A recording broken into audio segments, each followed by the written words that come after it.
Welcome. In front of me is a ZTE Blade A51, and today I'll show you how you can capture a screenshot on this phone.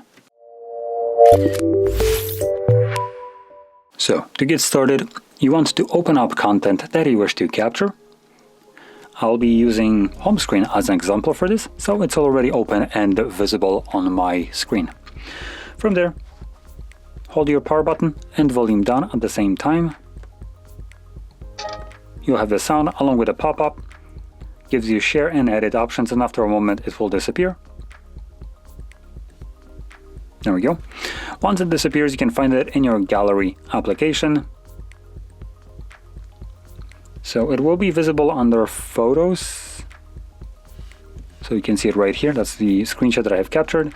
You can also find it by going into folders, and in here you should have a folder or album called screenshots. And obviously in here you'll find just screenshots that I have captured over the time of using this device.